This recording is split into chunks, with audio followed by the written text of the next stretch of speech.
스트레스를 받으면 뇌가 망가진다고 알고 계시죠? 틀렸습니다. 뇌는 망가지는 게 아니라 당신을 살리기 위해 스스로를 태우고 있는 겁니다.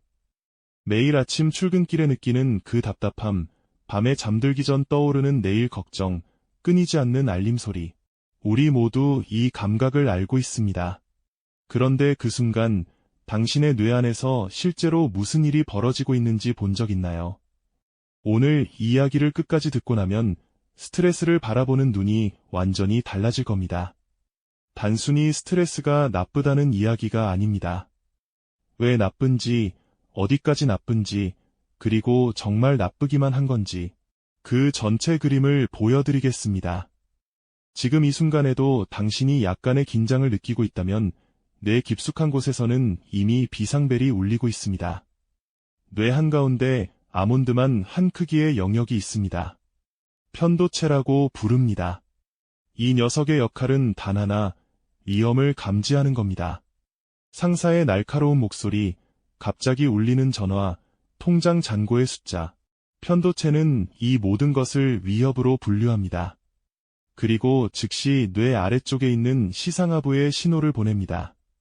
시상하부는 우리 몸의 총사령부 같은 곳인데 이 신호를 받으면 부신이라는 장기에 명령을 내립니다. 코르티솔을 방출하라고. 코르티솔은 스트레스 호르몬이라고 불리는 물질입니다. 이게 혈류를 타고 온몸에 퍼지는 순간 심장은 빨라지고 근육은 긴장하며 감각은 예민해집니다. 동시에 아드레날린이라는 또 다른 호르몬이 쏟아져 나옵니다. 이 두 물질이 합쳐지면 우리 몸은 일종의 전투 모드에 진입합니다. 집중력은 순간적으로 올라가고 반응 속도도 빨라집니다. 여기까지만 보면 나쁘지 않아 보입니다. 실제로 이건 우리 몸이 가진 정교한 보호 시스템입니다.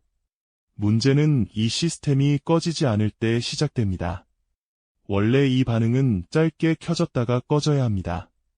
위협이 사라지면 코르티솔 수치는 내려가고 몸은 원래 상태로 돌아와야 정상입니다. 그런데 현대인의 스트레스는 사라지지 않습니다. 내일도 출근해야 하고 이번 달도 카드값은 나가고 인간관계의 피로는 계속됩니다. 그러면 코르티솔은 높은 상태로 유지됩니다. 비상벨이 하루 종일, 매일, 몇 달째 울리고 있는 겁니다. 몸은 계속 전투태세인데 실제로 싸울 대상은 없습니다. 에너지는 소모되고 면역체계는 흔들리고 소화기능은 뒷전으로 밀립니다. 온몸이 비상상태에 갇혀 있는 겁니다. 이 상태가 지속되면 뇌에서 실제로 물리적인 변화가 일어납니다. 가장 먼저 타격을 받는 곳이 해마입니다. 해마는 기억과 학습을 담당하는 영역인데 코르티솔에 극도로 민감합니다. 높은 코르티솔이 계속 유지되면 해마의 신경세포들이 손상되고 새로운 신경세포가 만들어지는 과정도 억제됩니다. 실제 연구에서 만성 스트레스를 겪은 사람들의 뇌를 촬영했더니 해마의 부피가 줄어들어 있었습니다. 요즘 뭔가 기억이 잘 안 나고 새로운 걸 배우는 게 예전보다 힘들게 느껴진다면 그건 단순히 나이 탓이 아닐 수 있습니다. 뇌가 보내는 경고일 수 있습니다. 해마가 줄어드는 동안 반대로 커지는 영역이 있습니다. 아까 말했던 편도체입니다. 위험을 감지하는 이 영역이 만성 스트레스 상태에서는 과도하게 활성화되면서 실제로 크기가 커집니다. 편도체가 커지면 어떻게 되느냐? 별것 아닌 일에도 불안하고 작은 자극에도 과민하게 반응하게 됩니다. 동료의 무심한 한마디에 하루 종일 마음이 쓰이고 카톡 일십 하나에 온갖 최악의 시나리오가 머릿속을 채웁니다. 그리고 이성적 판단을 담당하는 전전두엽, 쉽게 말해 뇌의 브레이크 역할을 하는 부분은 기능이 떨어집니다. 전전두엽이 약해지면 충동 조절이 안 되고 결정을 내리기 어렵고 감정에 쉽게 휩쓸립니다. 정리하면 이렇습니다. 만성 스트레스는 기억을 담당하는 영역은 쪼그라뜨리고 불안을 담당하는 영역은 부풀리고 이성을 담당하는 영역은 무력화시킵니다. 뇌의 균형이 완전히 무너지는 겁니다. 예일대 연구팀은 이 현상의 원인을 유전자 수준에서 밝혀냈습니다. 만성 스트레스와 우울증을 겪은 사람들의 뇌에서 특정 유전자 스위치가 꺼져 있었는데 이 스위치는 신경세포 간의 연결을 유지하는 데 필수적인 것이었습니다. 스위치가 꺼지면 연결이 끊어지고 연결이 끊어지면 뇌 부피가 줄어듭니다. 더 무서운 건 수면입니다. 네이처에 실린 최신 연구에 따르면 스트레스를 받으면 뇌 깊숙한 곳에 특정 뉴런들이 활성화되면서 수면과 기억 형성을 동시에 방해합니다. 잠을 못 자면 뇌는 회복할 시간을 잃고 회복하지 못한 뇌는 다음날 스트레스에 더 취약해집니다. 악순환입니다.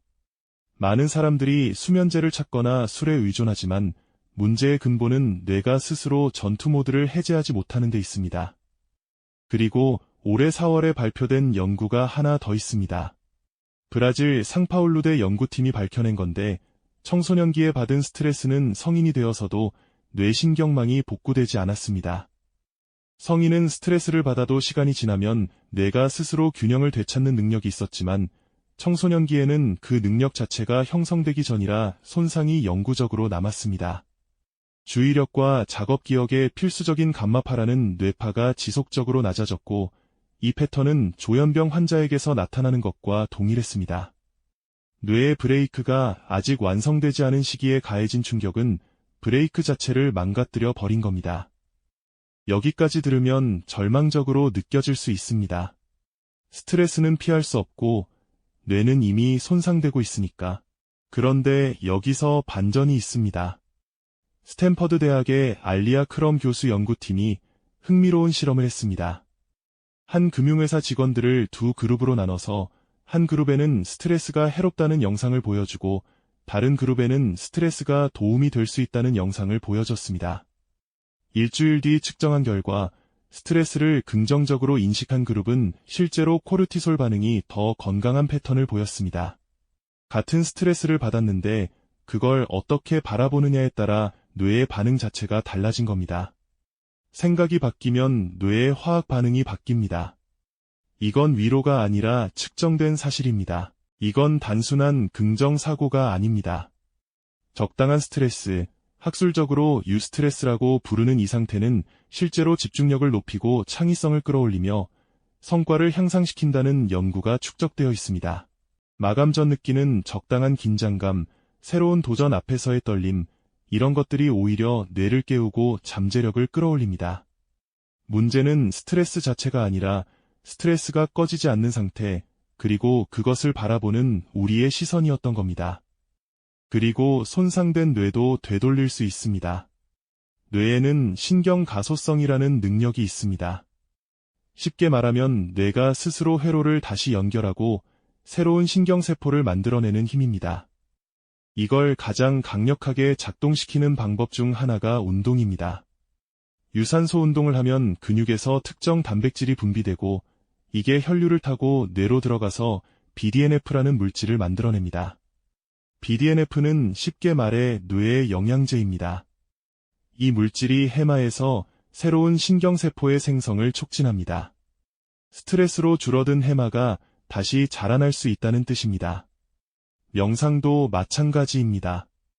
꾸준한 명상은 약해진 전전두엽의 기능을 회복시키고 과도하게 커진 편도체의 반응을 줄여준다는 연구 결과가 쌓여 있습니다. 거창한 게 아닙니다. 하루 10분, 눈 감고 호흡에 집중하는 것만으로도 뇌는 반응합니다. 뇌는 고정된 기계가 아닙니다. 살아있는 한변할 수 있습니다. 스트레스는 없앨 수 없습니다. 살아있는 한 느낄 수밖에 없습니다. 하지만 스트레스가 뇌를 파괴하도록 내버려 두는 것과 그 시스템을 이해하고 다루는 것 사이에는 엄청난 차이가 있습니다. 당신의 뇌는 지금 이 순간에도 당신을 지키기 위해 작동하고 있습니다. 다만 그 뇌를 지켜줄 사람은 결국 당신뿐입니다. 스트레스를 적으로 보지 마세요. 그 신호를 읽으세요. 뇌가 보내는 그 경고를 무시하지 말고 한 번쯤 멈춰서 자신에게 물어보세요. 나는 지금 내 뇌를 위해 뭘 해주고 있는가?